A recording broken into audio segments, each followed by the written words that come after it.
I haven't made a video for this channel in forever, and I'm still trying to figure out where I want my content to be at. Still want to focus it on Pokemon, so I figure let's make a Pokemon video. And since I don't ever talk about my favorite Pokemon on this channel, Pidgeot, I figure now would be the perfect time to do that. Pidgeot is one of the more popular Pokemon of the franchise. Sure, it isn't a Pikachu or Charizard, but the Pokemon has a ton of relevance. So much, in fact, that it's the Pokemon Company's first go-to bird Pokemon, with an example being Sir Orin from the Mystery of Mew movie, owning one instead of a Staraptor. Pidgeot also gets a fair amount of screen time, often being a background character to maybe having a minor role, but that's about it. But the Pokemon does get more attention than something like Gengar, Alakazam, or even Dragonite, some of the arguably most popular Pokemon of Gen 1, including Pidgeot, of course. It seems Pidgeot is given some kind of special rule where it's not allowed to interact with Ash at all. I mean, I can't even remember the last time Ash even acknowledged a member of the Pidgey family. Seriously, go ahead, try to think of one. The thing is also with every Pokemon generation, with the exception of Noctowl, the bird Pokemon gets smaller and smaller. And I think this is due to something I call the Pidgeot problem, a term that I coined. What is the Pidgeot problem, you may ask? Well, to me, the problem seems to be loyalty plus size. Pokemon has taken this more child friendly approach to the series lately, to where there isn't any real conflict between the characters at all, Pokemon or the human characters alike. Like, there's almost no growth. It's all we get along in the end, and all this other stuff I don't really seem to care about. Even the rivals of the series now are your best friends, with the rival of Let's Go Eevee even being your friendly rival. I don't really care for that. And if the rival isn't your super duper best friend, they're like this one note villain that makes Infinite look like a Powerpuff Girl in comparison. I say loyalty and size are problems because of one reason: Charizard. Charizard wasn't loyal, but it was a rideable Pokemon, whereas Pidgeot was loyal and also a rideable Pokemon. And that's where the problem kind of lies. The two Pokemon had similar size, as shown in this screenshot here, where Ash could ride both of these Pokemon. But Charizard created this special rule where it wouldn't listen to Ash all the time, which acted as a direct nerf to Pidgeot, who was a Pokemon that would listen to Ash all the time. So when you have a character that you can ride on that is completely loyal, it creates a problem for the plot.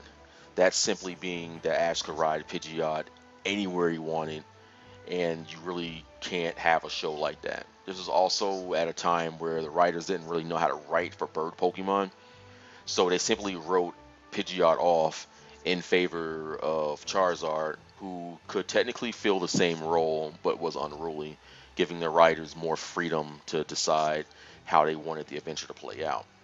Anime aside, this also leaked into video games in the Pokemon Ride feature, where everyone in the Alola region uses Charizard to get around instead of a Pidgeot, a Pokemon that was created for that very reason.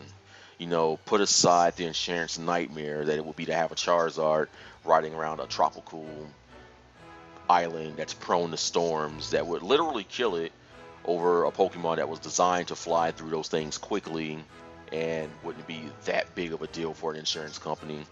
But it's not like the Pokemon company has ever made any kind of correct choice when choosing Pokemon for roles. I mean, look at Pokken Tournament.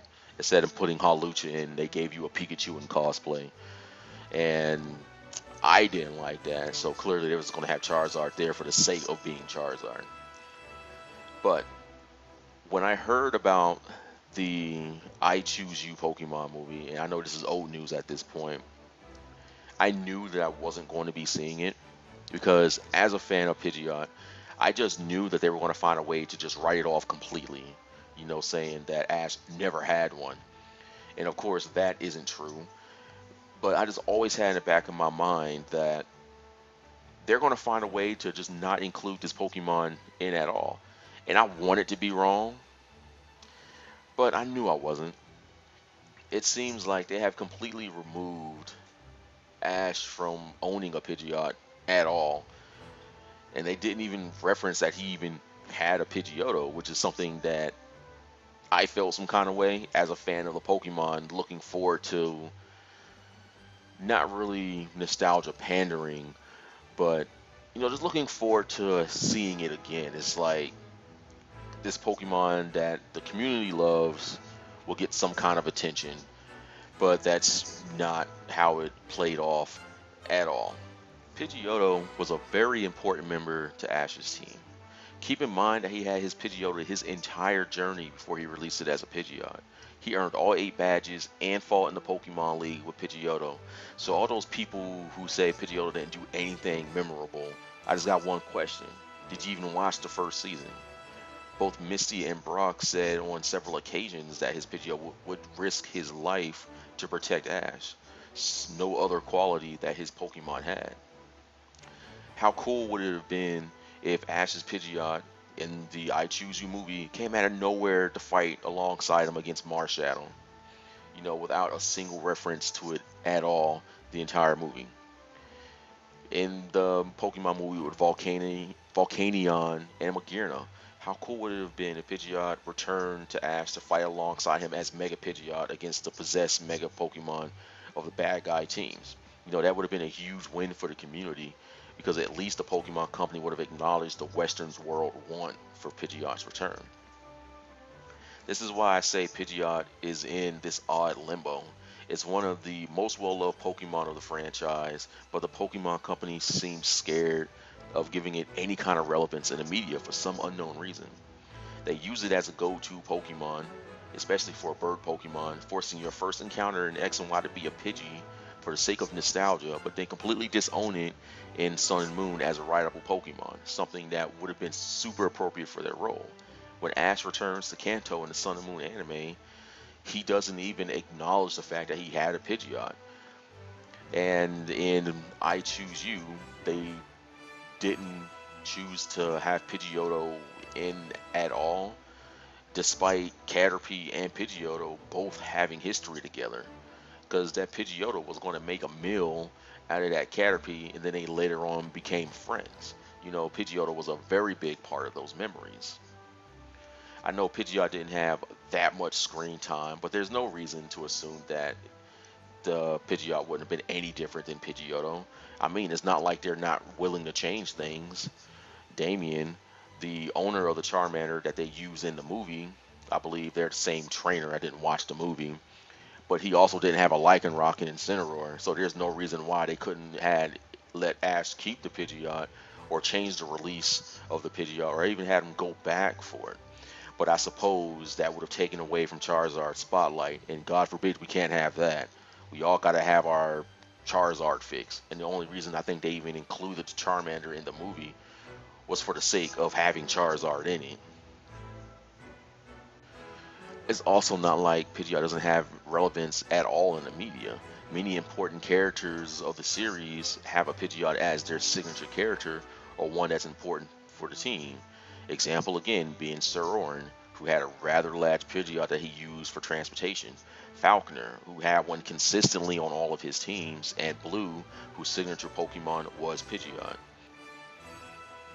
This is confirmed true due to several events in 2013 in Japan releasing signature Pokemon of important characters, and we see Blue's Pidgeot was given away at level 61, which was the same way it was in Pokemon Red and Green, of course, which would be our blue version in the Western world, I think the rest of the world too. And going down a list, you see other important Pokemon like Lance's Dragonite, Wallace's Melodic, Steven's Metagross, as well as other certain Pokemon owned by important characters. Pokemon Generations reaffirms this. All that said, I don't understand why Pidgeot seems to be the one Pokemon who is both popular and beloved and overlooked at the same time. To me, it seems like they actively avoid doing anything like Kadabra in the Pokemon trading card game. They do show them every now and then, but it seems Ash isn't allowed to interact with Pidgeot anymore, and I can't understand why. I can only think this may be done due to having too much of a good thing ends up being a bad thing, but this rule doesn't seem to exist for Pokemon like Pikachu, Charizard, and now Eevee, who is now the new mascot of the series. It just seems like they don't want to overshow the Pokemon. Pidgeot is truly an anomaly.